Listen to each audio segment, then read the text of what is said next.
Olá, concurseiros! No último domingo, dia 26, foi realizada a prova do concurso do Banco do Brasil, que obteve mais de 260 mil inscritos em todo o país. E para falar sobre isso, nós convocamos o nosso primeiro A Prova na Prova, com a participação dos professores Odilei França, de Língua Portuguesa. Bem-vindo, professor. Obrigado, Tati. Olá, pessoal, concurseiros. Sejam bem-vindos também ao nosso encontro. Laércio de Mello, de Atualidades. Pessoal, muito bacana essa ideia e quero dizer o seguinte, não é só para esses 260 mil que fizeram agora essa prova, que é importantíssimo, e para os outros que vão fazer as próximas, vale a pena acompanhar. E Michael Correia, de Conhecimentos Bancários, bem-vindo também. Obrigado, agradeço a todos que estão presentes de maneira virtual. Vamos aqui analisar as questões de conhecimentos bancários e verificar tudo que foi cobrado pela banca da FCC. Isso aí, professores. Para começar, eu gostaria que vocês fizessem um breve relato da prova e dizendo também o grau de dificuldade das questões, por favor. Bom, pessoal, é o seguinte, vamos começar por atualidades, que já dá um gancho aqui para todo mundo. A prova de atualidades, as questões de atualidades são, de modo geral, acompanhou, bate assim com o edital. Só que se você for fazer uma análise, quando você olha, por exemplo, a data de uma questão da mais longa ali, é 2012, da revista Veja. Mas todo o texto está trazendo questões históricas, que daí entra na questão de português, que é importantíssimo. O aluno que conhece bem essa ideia, as questões históricas, que são debatidas também em atualidades, facilita para que ele responda as questões de português. Por quê, professor? Principalmente por causa das questões de interpretação de texto.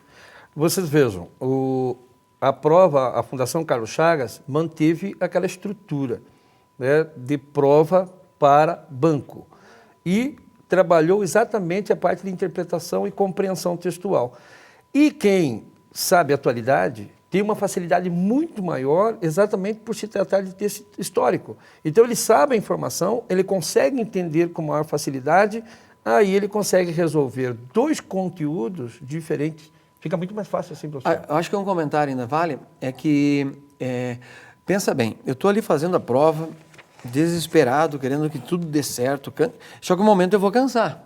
Se o assunto é desconhecido por mim, ela tornar-se-á muito mais complicada para eu fazer a interpretação. Se o assunto é conhecido, de modo geral, talvez eu não tenha lido o texto da revista Veja, mas se o assunto da questão das navegações, da questão da globalização, da questão de dados relacionados ao meio ambiente, tudo facilita a interpretação e eu chego na resposta certa mais rápido, podendo gastar depois mais tempo naquelas que são difíceis.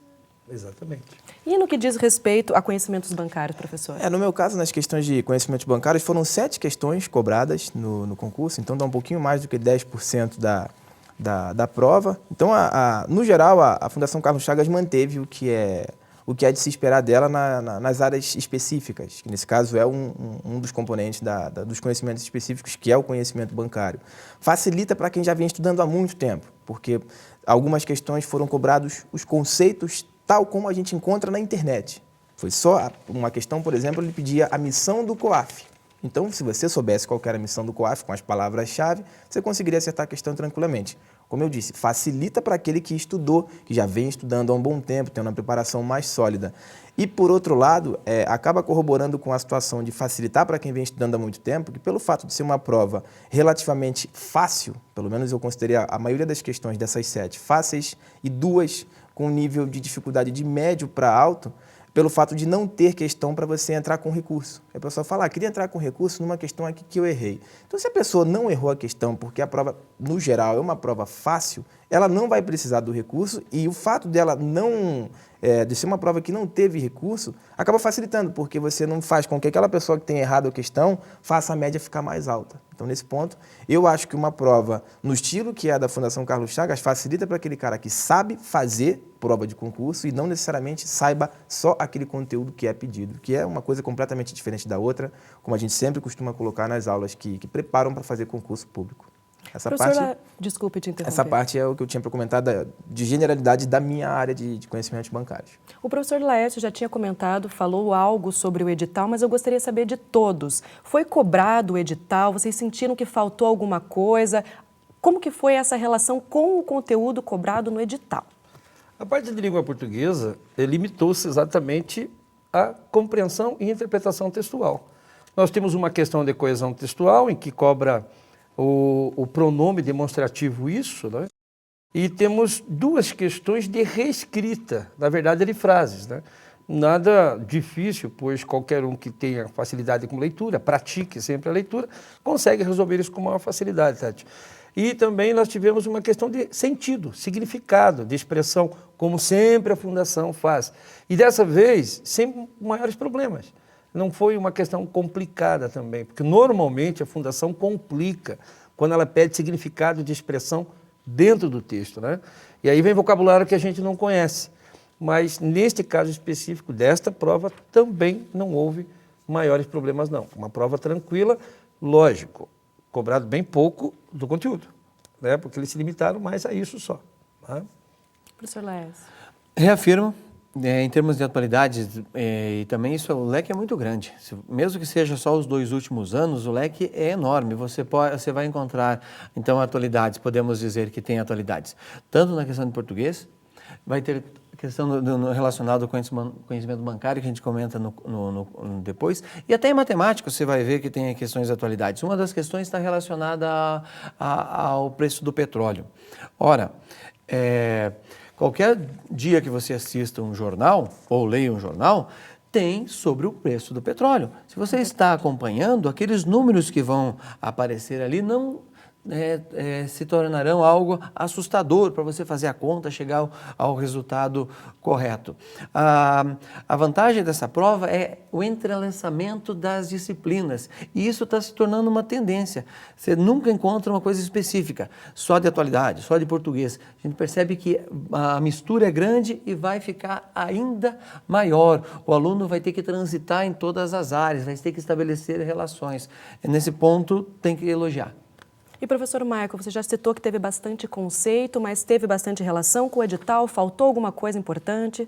Sim, eu só achei que eles cobraram um pouco de mercado, de quantidade menor do que eu achei que ia cair em relação ao mercado de capitais, porque o Brasil está aparecendo mais no cenário internacional, porque nossas empresas estão ganhando destaque no cenário, e acaba que o que faz a nossa Bolsa de Valores de São Paulo se projetar hoje como uma das tops de bolsas do mundo, é justamente o mercado de capitais que está crescendo no Brasil, e cai apenas uma questão e de um nível relativamente simples de mercado de capitais.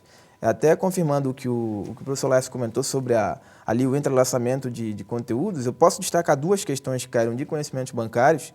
Uma fala sobre o Copom, que foi instituído pelo Banco Central em 96, e fala sobre as particularidades, o tipo de decisão que o Copom toma. E colocou aqui uma questão para tentar pegar aquele concurseiro mais desavisado, dizendo que a reunião era periódica de 2 dias. E aquele candidato que já estava um pouco mais inocente saiu com 2 na cabeça, que a reunião é feita de 2 em 2 meses, é uma reunião bimestral. Ele chegou lá e viu o 2 e falou, essa questão aqui é a correta, e aquela não era a questão correta. Então, assim, às vezes aquela coisa de você saber fazer a prova, você pensar que aquilo pode ser uma pegadinha para você, porque a banca precisa filtrar. A banca precisa criar artifícios para poder fazer com que um candidato menos avisado vá mal e um outro mais avisado vá bem. Uma outra questão também que corrobora essa parte de conhecimentos mais amplos e não necessariamente bancários está relacionada com o CDC, que é o Crédito Direto ao Consumidor. Caiu uma questão específica sobre isso e dizia lá que as operações que são denominadas de CDC, Crédito Direto ao Consumidor, são caracterizadas pela dispensa da informação do custo efetivo total. E, de novo, isso é muito batido na mídia, com alguns especialistas falando sobre que você precisa saber quanto você paga de juros em uma operação.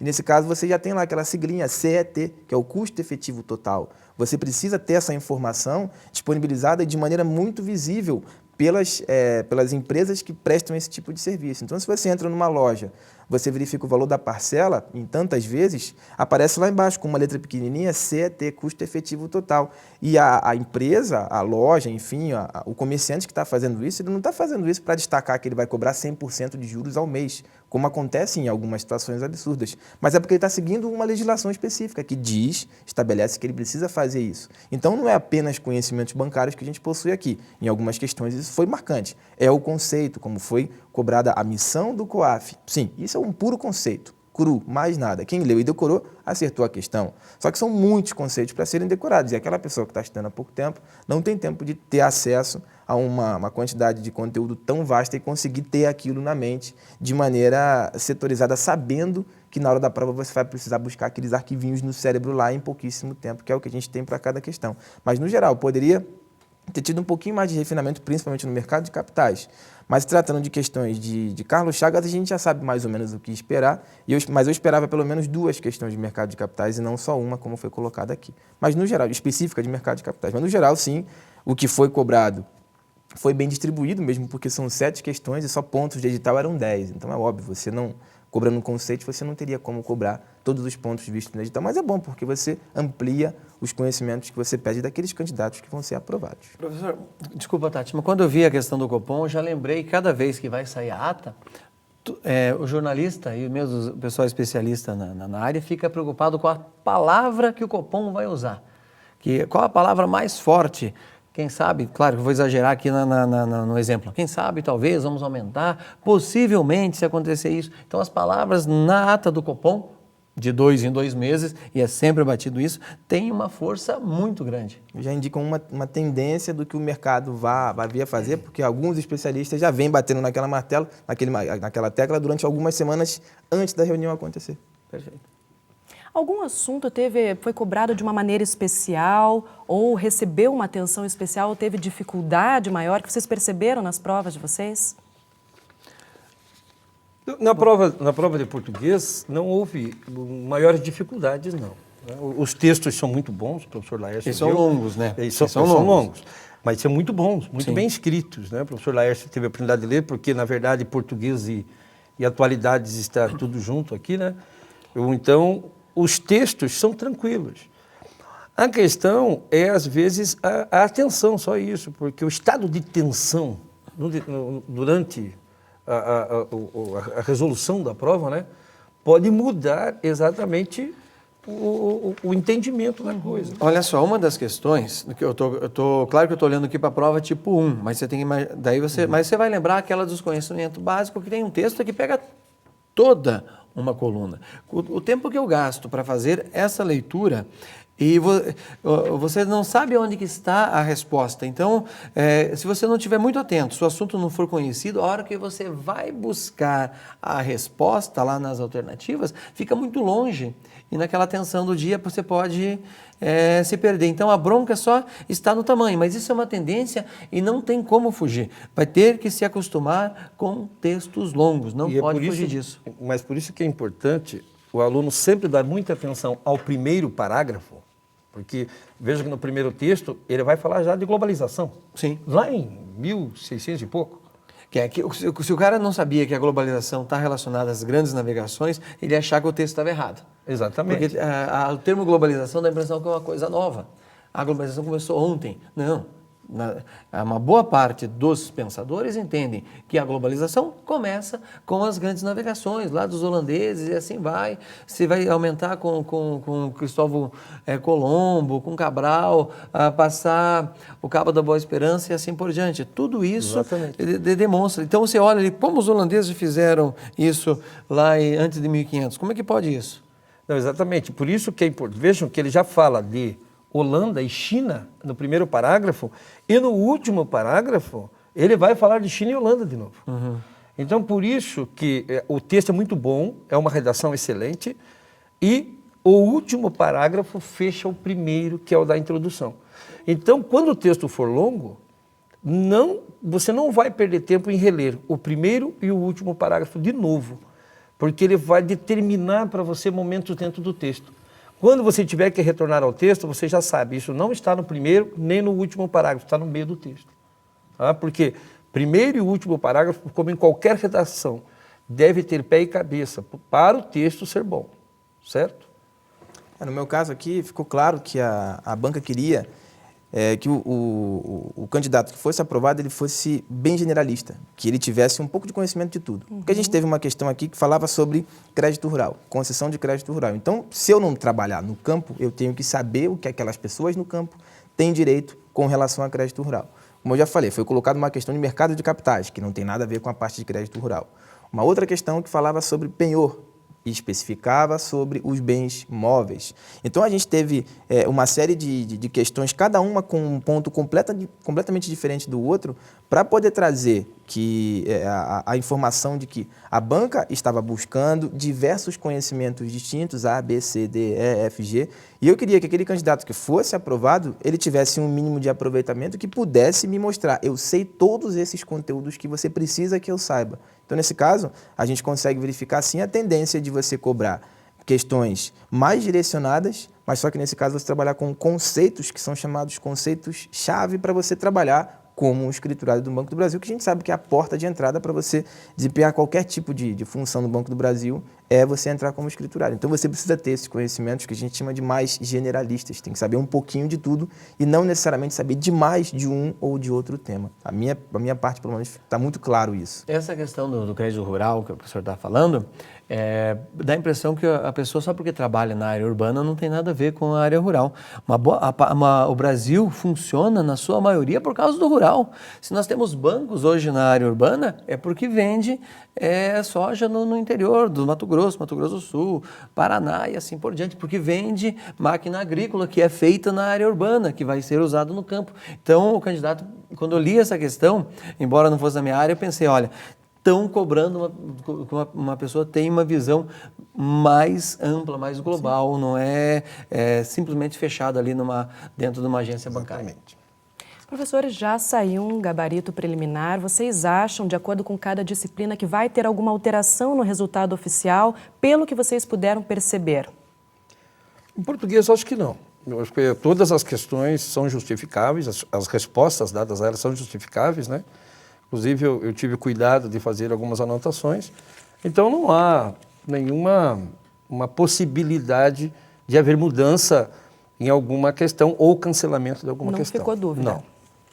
Professor? Idem mesmo o procedimento, o professor chamou a atenção anteriormente, às vezes a questão é fácil, não peça para anular porque você vai dar vantagem, né, para um outro grupo, então tem que prestar muita atenção nisso.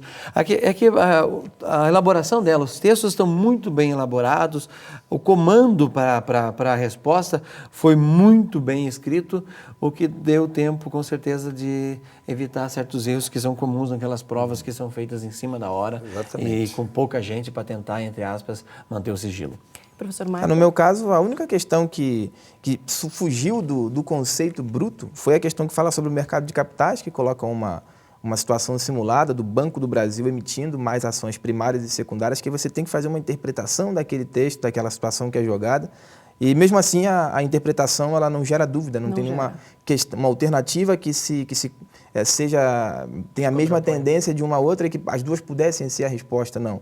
E todas as outras eram basicamente o conceito. E tem algumas que, se você entrar até na internet e buscar aquilo, vem o conceito cru, para ver que o objetivo era ter ele muito generalista, pegando um pouquinho do conhecimento de cada área para dizer, eu sei do que você precisa que eu saiba para entrar aí. É mais ou menos esse que o recado que aquele candidato que fez essa prova aqui passou, na área de conhecimentos bancários, passa para a banca, tendo feito a prova e tendo sido aprovado. Bom, falando em prova, falando em gabarito, que todo mundo que faz um concurso quer saber número de questões que precisa acertar para seguir para frente, número de vagas. Professores, o que vocês podem dizer sobre isso? Nesse caso, fica complicado você dizer um número mágico. Você, de 60 questões, você acertou 48, e se você tiver uma nota 7 para mais na redação, você está dentro. É complicado porque, dependendo do local que você tenha feito, do local das pessoas que você está disputando ali a vaga, você pode precisar de mais ou de menos pontos. Então, a gente pensa lá nos grandes centros. Se eu estou disputando com o pessoal do Rio, se eu estou disputando com o pessoal de São Paulo, se estou disputando com o pessoal de Minas Gerais, ou de algumas cidades do sul do país, que são cidades historicamente mais concorridas, porque mora mais gente, e naturalmente mais gente vai ter acesso para fazer a prova ali, você vai precisar de mais pontos. Você vai precisar, talvez, acertar muito mais do que 50 questões, até pela dificuldade da prova, que não está tão difícil, pelo menos nesse certame. Agora, se você já procurou um outro estado que não tenha tanta gente ou que não tenha tanta procura, é óbvio, você não vai passar com o mínimo, mas você vai precisar de um pouquinho menos de questão. E também não vai depender única e exclusivamente de você, depende de como os seus oponentes dentro daquele setor foram, porque é um resultado que ele é normalizado. Eu tenho 30 questões, isso é bom ou isso é ruim? Depende do geral. Se o geral está com 25 para menos, 30 é muito bom.